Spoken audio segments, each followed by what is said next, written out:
Hello, thank you for joining me. I've just had a rather nice, well, a very nice lunch with friends and unfortunately a couple of glasses of wine and a Baileys, so I hope I'm making sense. I want you to introduce you to my friend.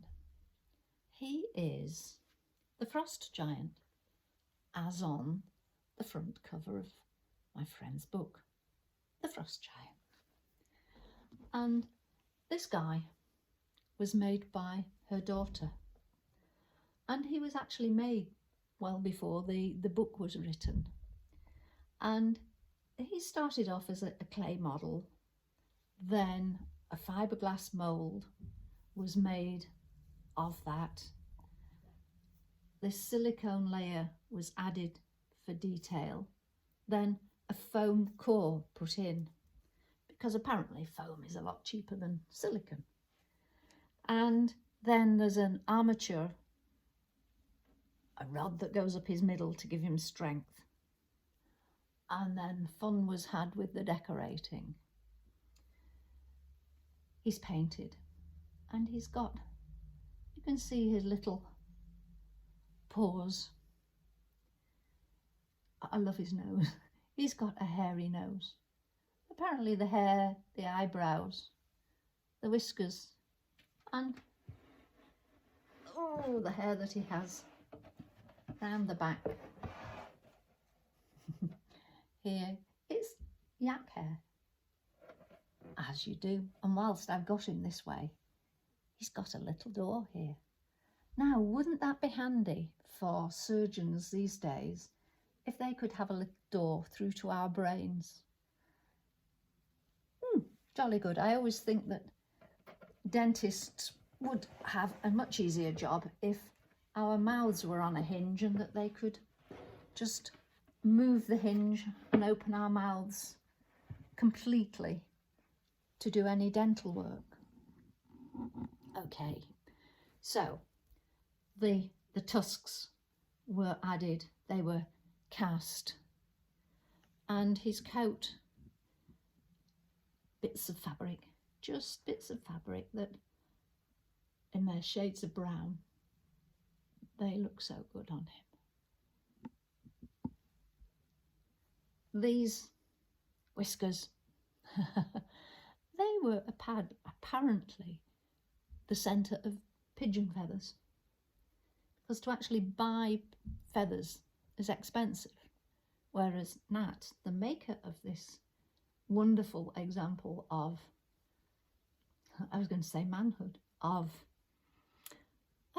gianthood,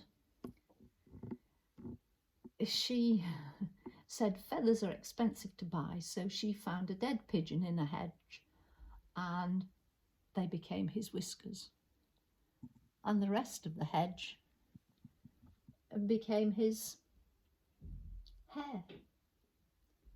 And there's a little house made from fiberglass on the top. But one eye is absent, and I refuse to stick my finger in the air. The other eye, ooh, you wouldn't want that beady eye looking at you.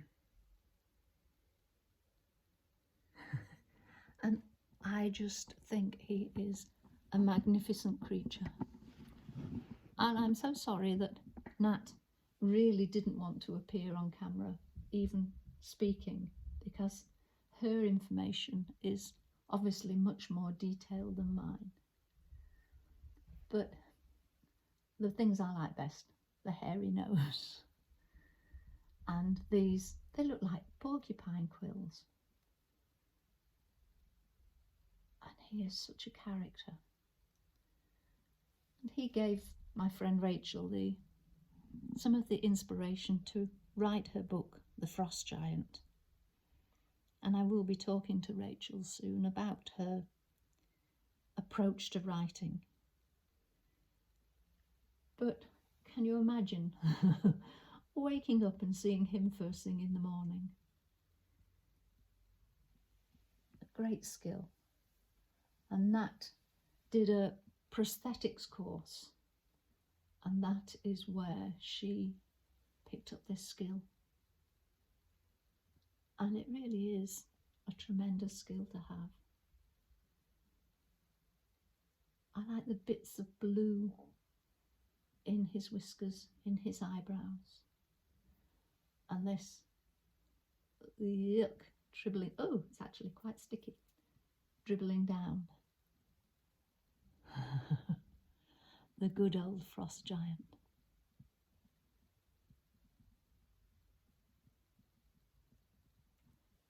And I like this single bit here, just over where the gap is for his eye.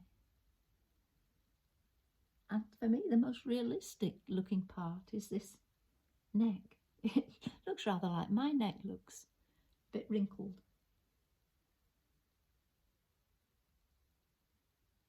Yeah.